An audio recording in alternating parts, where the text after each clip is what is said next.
आप देख रहे हैं आखिरी चीख शिवा के साथ। तो चलिए बढ़ते हैं आज की कहानी की ओर। दोस्तों, यह उस दिन की बात है जब सुनील अपनी गर्लफ्रेंड के साथ घूमते हुए खनवारी गांव की ओर चल पड़ा था।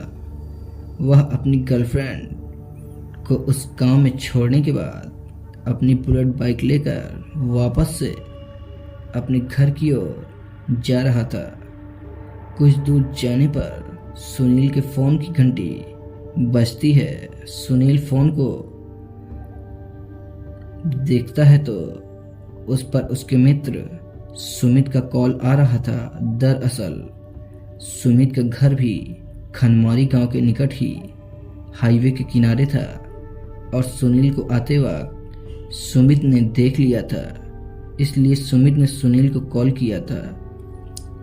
अब सुनील को हर हालत में जाना ही पड़ेगा क्योंकि सुमित सुनील का बहुत ही खास मित्र था। सुनील और सुमित दोनों खनवारी गांव की सीमा पर मिलते हैं। दोनों के बीच कॉलेज की बातें हो रही थी कि बातों बातों में दोनों को ना जाने कहां से खनवारी की कंधार हवेली, जो कि 250 सालों से बंद पड़ी थी, उसकी याद आ जाती है। सुनील सुमित से बोलता है, अरे यार भाई, आज मिल ही गए हैं तो चलो मुझे उस 250 वर्ष पुरानी उस कंधार हवेली को ही दिखा दो जिसके भूतिया होने के किस्से हम कॉलेज में सबको सुनाया करते थे। यह कहकर सुनील जोर जोर से ठहाके मारकर हंसने लगता है। तब सुमित बोलता है, यार दिखा तो देता, लेकिन इतनी रात को वहां जाना मुझे ठीक नहीं लग रहा है और लोग कहते हैं कि रात के समय वहां चुड़ैलों का साया घूमता है, इसलिए हमें वहां पर नहीं जाना चाहिए।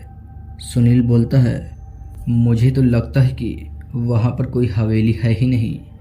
सुमित बोलता है, चल तुझे आज उस हवेली को दिखा ही देता हूँ। सुमित गांव की सीमा से 500 मीटर अंदर जंगल की ओर सुनील को चलने के लिए बोलता है।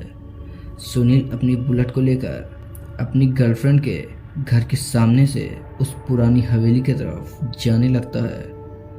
तभी बुलेट की आवाज़ सुनकर सुनील की गर्लफ्रेंड अपनी खिड़की से झांकती है तो उसे सुनील और सुमित उस पुरानी हवेली की तरफ जाते हुए दिखाई पड़ते हैं।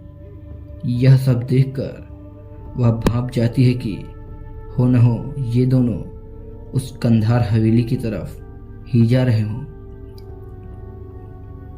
थोड़ी देर के बाद सुनील और सुमित उस कंधार हवेली के पास पहुंच जाते हैं। सुनील उस हवेली को देखकर बोलता है, यार ये भी कोई भूतिया जगह है।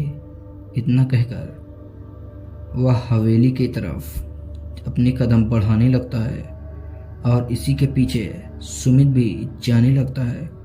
अभी वे दोनों हवेली के गेट के सामने पहुंचे ही थे कि किसी के चलने की आवाज़ उन दोनों के कानों में सुनाई पड़ती है और वह आवाज़ उस हवेली के अंदर से ही आ रही थी।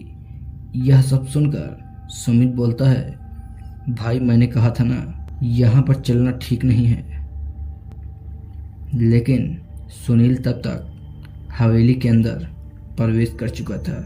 सुमित कांपते हुए अंदर जाता है। अभी वे दोनों अंदर गए ही थे कि अचानक से हवेली का दरवाज़ा अपने आप बंद हो जाता है और यह देखकर अब सुनील का दिल जोर जोर से धकधकाने लगता है। अब सुनील समझ गया कि यहाँ पर सच में भूत प्रेत रहते हैं। अभी वे दोनों बाहर निकलने का सोच ही रहे थे कि उनके कानों में किसी के पायल की आवाज़ सुनाई पड़ती है और आवाज़ सुनकर यह लग रहा था कि वह पायल की आवाज़ उन दोनों की तरफ ही बढ़ती हुई आ रही थी। अभी कुछ ही समय हुआ था कि दोनों को हवेली के सीढ़ी से एक सरकटी औरत आती हुई दिखाई पड़ती है और उसके हाथों में जलती हुई मोमबत्तियां होती हैं। यह देखकर सुमित सुनील से बोलता है, देख लिया यहाँ आने का नतीजा। अब दोनों लोग मारे जाएंगे। वे दोनों दौड़कर दरवाजे के पास जाते हैं और दरवाजे को पीटने लगते हैं, लेकिन दरवाजा नहीं खुलता। वे दोनों यह दिल दहला देने वाला मंजर देखकर डर के मारे कांप रहे थे। वह सिर कटी महिला इन दोनों के निकट पहुंचने ही वाली होती है कि तभी पीछे से सुनील की गर्लफ्रेंड दरवाजे को खोल देती है और वे दोनों बाहर निकल आते हैं। लेकिन उन दोनों के बाहर निकलने से पहले चुड़ैल ने अपना हाथ दरवाजे की ओर बढ़ा दिया था। उन दोनों ने बाहर से दरवाजे को बंद कर लिया और उस चुड़ैल का हाथ दरवाजे में दब जाता है और वह चिल्लाने लगती है। सुमित और सुनील अपनी गर्लफ्रेंड को वहां से लेकर जल्द से भागते हैं और सब थोड़ी देर में घर पहुंचते हैं तो सुनील की गर्लफ्रेंड से सुमित ने पूछा, तुम इतनी रात को उस कंधार हवेली में क्यों गई थी? तो सुनील की गर्लफ्रेंड बताती है कि मैंने तुम दोनों को यहाँ से जाते वक्त देखा था, इसलिए मैं वहाँ पर गई थी। ये सब घटना होने के बाद सुनील आज के बाद कभी भी इस तरह किसी भी जगह पर जाने की जिद नहीं करता और सुनील ने कसम खाई कि आज के बाद मैं कभी भी किसी भूतिया जगह का मजाक नहीं बनाऊंगा। और उसी दिन के बाद से सुनील भूत प्रेत में विश्वास भी करने लगता है। तो दोस्तों, अगर आपको हमारी कहानी पसंद आए तो हमारे चैनल को जरूर सब्सक्राइब करें। धन्यवाद।